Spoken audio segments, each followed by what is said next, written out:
ফেনী সদর শহরে পানি কিছুটা কমলো সদরের বিভিন্ন উপজেলা এবং দাগনভূঞা সোনাগাজীতে পানি বেড়েই চলছে গত 3 দিন ধরে।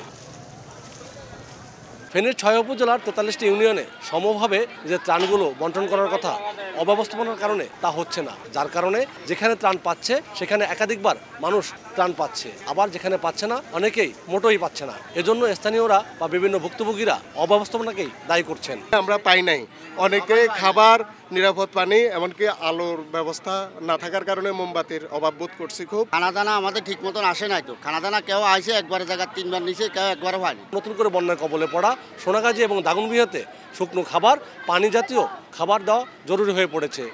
সেই সাথে মহিলাদের হাইজেনিক মেনটেন করার বিভিন্ন উপকরণ দেওয়াও জরুরি বলে মনে করছেন এখানকার ভুক্তভোগীরা। বিল্ডিং এর নিচে যে পরিমাণে পানি ছিল আমাদের দোতলা পর্যন্ত পানি উঠে গেছে। আমার বাসার যত মালামাল ছিল সকল মালামাল ভাই সব কিছু নষ্ট হয়ে গেছে। পানির অনেক কষ্ট, কি করব, ছেলে মেয়ে তো আছে, ওদেরকে বাঁচাতে হবে।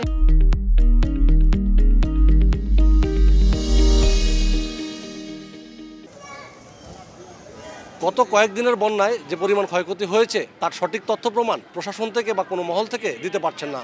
কী পরিমাণ প্রাণহানি হয়েছে এ বিষয়ে স্বচ্ছ কোনো তথ্য নেই সংশ্লিষ্টদের কাছে। আতিয়া সজল, সময় সংবাদ, ফেনী।